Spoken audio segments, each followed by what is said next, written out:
올해 여름은 말 그대로 기상이변이라는 말이 어울릴 정도로 역대급 장마가 있었죠. 또 경제 분야에서는 전주시 전역이 부동산 조정 대상 지역으로 지정되는 사상 초유의 사태도 있었습니다. 네, 유철미 기자와 자세한 이야기 나눠보겠습니다. 네, 앞서 소개한 것처럼 올해 여름에는 정말 역대급 기상이변이라는 말이 어울릴 정도로 비가 많이 왔습니다. 네, 앵커께서 방금 역대급이라는 표현을 하셨는데요. 올여름에 딱 맞는 단어였던 것 같습니다.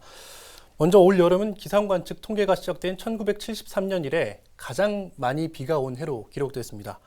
강수량은 1162.2mm를 기록했고 강수 일수는 무려 52일이었습니다. 네. 자, 모두 역대 1위의 기록을 갈아치운 겁니다. 자, 공식적인 장마 기간만 떼놓고 봐도 6월 24일에 시작된 장마가 달을 넘겨서 7월 31일에 끝났는데요. 자, 이후에도 집중호우가 몇 차례 이어지기도 했습니다. 네, 긴 장마도 장마지만 말씀하신 것처럼 집중호우 피해가 굉장히 컸죠. 네, 화면을 잠깐 먼저 보시죠. 마치 무슨 계곡에서 물이 쏟아지는 장면 같아 보일 텐데요. 지난 7월 30일 전주시 완산구 도토리골의 모습입니다. 이날 오전에만 시간당 100mm가 넘는 집중호우가 쏟아졌는데요. 마을 전체가 말 그대로 쑥대밭이 됐습니다. 또 댐 방류량을 늘리면서 마을이 물에 잠기고 뚝이 무너지는 현상도 있었잖아요. 네, 물론 자연재해는 사람이 전부 다 막을 수 없는 노릇이지만 인재로 기록된 피해 사례도 있습니다. 먼저 우리 전북 지역에서 가장 큰 피해를 본 지역이 바로 남원시인데요. 네. 자, 남원시 섬진강 제방 일부가 유실되면서 남원시 금지면 등 무려 3개 면이 물에 잠겼습니다. 자, 당시 예상치 못한 기록적인 폭우가 이어졌고 섬진강댐 방류량 조절에 실패하면서 빚어진 인재라는 지적이 높았습니다. 네. 자, 비슷한 시기에 용담댐도 방류량을 늘리면서 무주군 등 하류 지역 시군 일부가 물에 잠기기도 했습니다.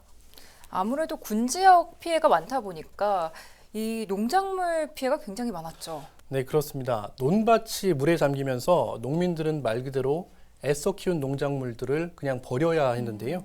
자, 용담댐 방류 피해 농민들이 지난 8월 항이차 수자원 공사를 방문하기도 했습니다. 네.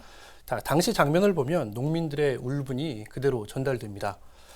자, 피해 보상이 아직 마무리된 게 아닙니다. 지난 24일 피해 지역 시군단체장은 합동으로 진상조사와 피해 구제 방안 마련을 위한 특별법 제정 촉구 건의문을 국회에 전달하기도 했습니다.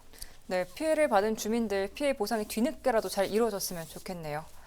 네, 다음 환경 분야 키워드는 새만금 해수 유통이네요. 네, 그렇습니다. 내년이면 새만금 사업이 시작된 지 딱 30년이 되는 해입니다. 네. 특히 올해는 환경단체를 중심으로 새만금 수질 개선 문제가 집중적으로 거론되면서 뉴스에도 자주 등장하기도 했습니다. 네, 조금 쉽게 설명하면은 새만금의 수질이 악화되고 있으면서 결국 해수를 유통해서 수질을 개선해야 한다 이런 말씀인 거죠. 네, 그렇습니다. 새만금은 당초에 농업용지로 계획된 땅입니다. 때문에 농업용수 공급을 위해서는 담수호는 필수 기반 시설인데요. 하지만 방조제를 건설하면서 물이 막히면서 네. 계속 수질이 악화한 겁니다. 특히 이런 수질 개선 사업을 위해서만 무려 4조 원이 넘는 예산이 투입됐지만 계속해서 수질이 악화하고 있다는 게 환경단체의 주장입니다.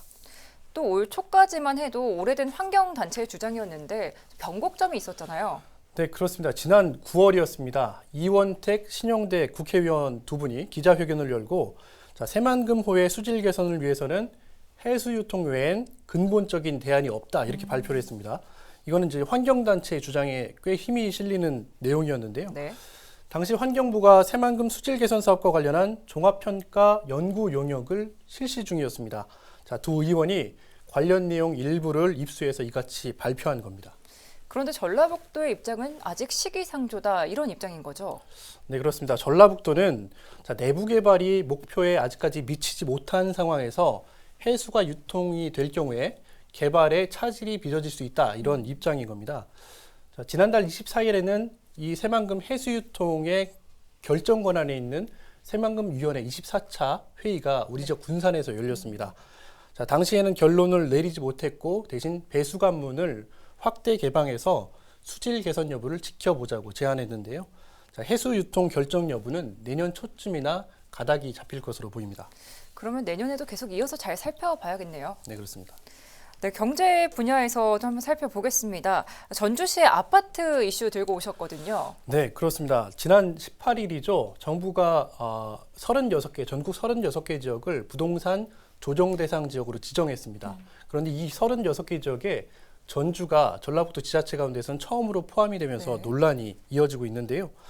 자, 전주 지역은 지난해부터 이상 조짐을 보이기도 했습니다. 자, 혁신도시, 에코시티, 그다음에 효천지구, 만성지구 등 자, 신도심을 중심으로 아파트 가격이 하루새 수천만 원씩 오르는 기현상이 종종 목격되기도 했는데요. 네.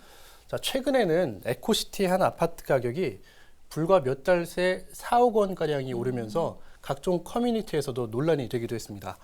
자, 결국 전주시는 경찰과 합동으로 이와 관련해서 조사를 진행 중이었는데 여기에 정부까지 전주를 조정 대상 지역으로 지정한 겁니다. 이 여파가 내년에도 이어질 것 같죠? 네, 그렇습니다. 일단 부동산 조정 대상 지역으로 지정되면서 각종 규제가 따라붙습니다. 물론 무주택 실수요자에게는 해당이 없지만 1주택 이상을 가진 경우라면 앞으로 전주에서 부동산을 거래할 때 각종 대출에서 세제, 청약까지 적지 않은 규제가 생깁니다. 또 이와는 별개로 전주시가 아파트 거래 특별조사단을 구성해서 상시 조사 체계를 구축하고 나섰는데요. 자, 앞서 소개한 조치들이 효과를 낼지는 내년 상반기까지는 지켜봐야 할 것 같습니다. 네, 유철민 기자 수고했습니다.